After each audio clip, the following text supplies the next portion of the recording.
What's going on, folks? My name is Tommy. Welcome back to the channel. One more episode of the Ancestry Anthology, and then we are caught the fuck up. Today, Tieflings. And then more books come out, and I'm no longer caught up, but that's the endless struggle. Looking at you, Forgotten Race review that I don't think I'll ever finish, honestly. God, there's so many. Anyway, Tieflings. Pathfinder 2nd Edition. If you're liking what you're seeing, like, subscribe, ding the bell.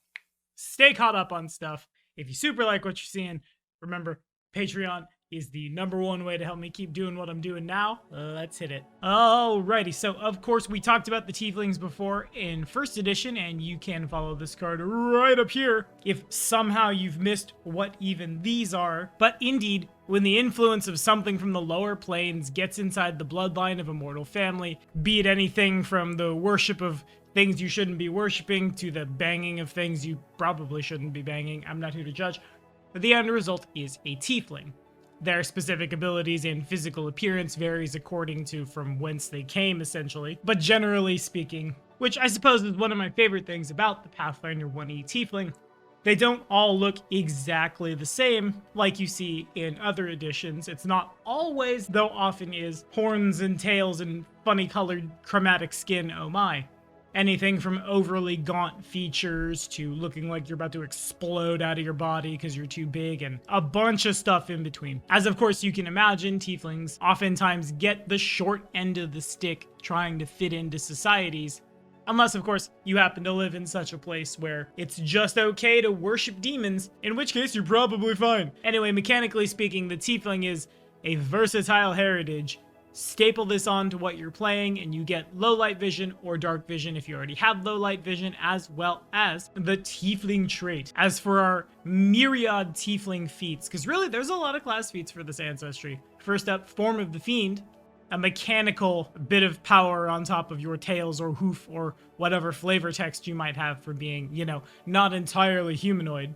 Gives you 1 of 4 unarmed attacks, either a 1d4 claw with agile, finesse, versatile, piercing, and unarmed, a 1d6 hoof, finesse, unarmed, 1d6 jaws, finesse, unarmed, or 1d4 bludgeoning tail, agile, finesse, unarmed. You can only pick this one at first, you can't retrain into or out of it, and this is really interesting to me. Everstand stance looks really good for any Ancestry that can attack with something other than its hands. Don't like it quite as well as I do on, say, like the Iruxi. That said, a d6 kick is nothing to shake a stick at, or I'll kick you is why.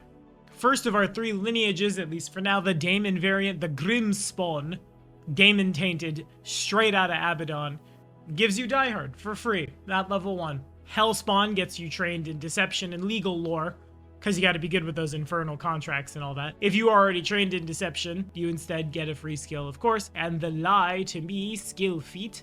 And Pitborn, the demon variant, you get trained in athletics and get 1 common 1st level skill feat with a prerequisite of trained in athletics as a reflection of the fact that you've got demon in you. Nimble Hooves, of course, puts the hooves on you not in the kick you way, but in the your speed increases by 5 feet, but does not stack with other Ancestry speed increases, so nimble elves don't double down kind of way, which means you can outrun people really, really fast in the long term. I really like anything that moves your speed up or any fast Ancestry.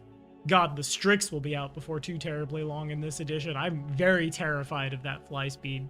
It's gotta be like fly 30, right? It can't be much faster than that. Time will tell.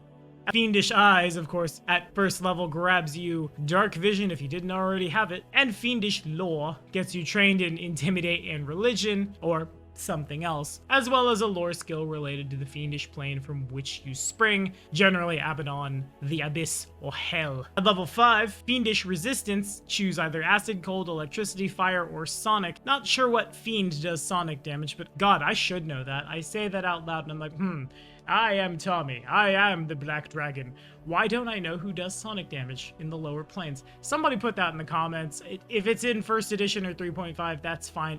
It's just gonna bug me. Cite your sources with links. Love you. Anyway, resistance 5 to that damage type. Been grabbing this one a lot on our inventors just in case your invention blows up in your face. More helpful than you'd think. Malicious Bane lets you cast Bane once per day as a 1st level divine innate.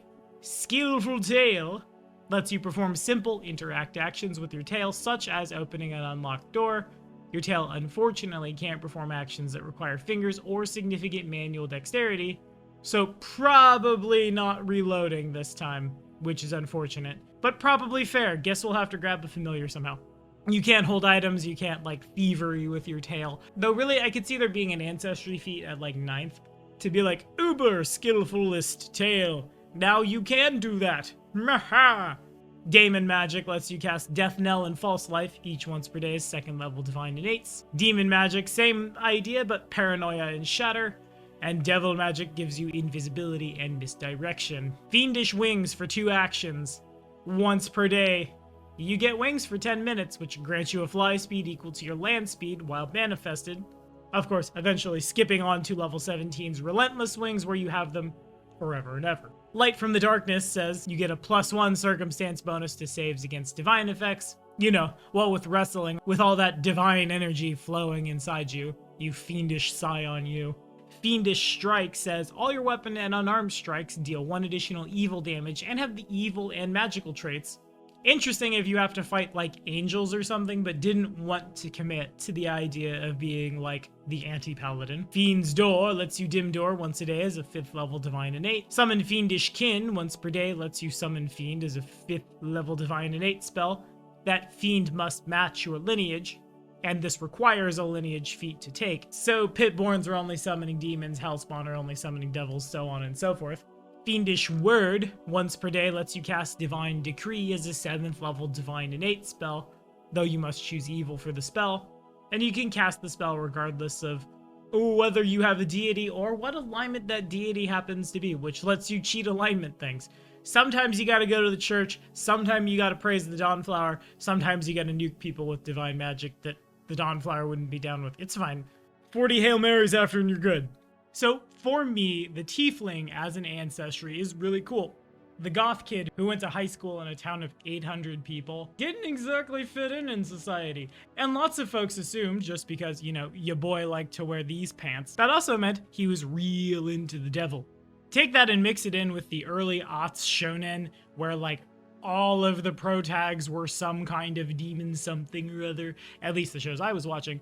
And boom, Tiefling, right up my alley. I'll say every time I've played one, that campaign either never started or came to an end like 3-4 sessions on.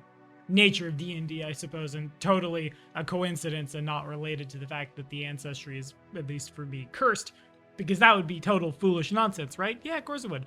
But I will say that I really like the notion of now canon, how versatile heritages can just be stapled on to whatever it is you're playing, to double down both on mechanical things and on flavor. I know I've said that before, but here I am saying it again because I think it is really freaking cool. Within the bounds of the mechanics in 2E, I find myself gravitating more towards the Tiefling as far as the planar scions go, just to get that fly speed forever.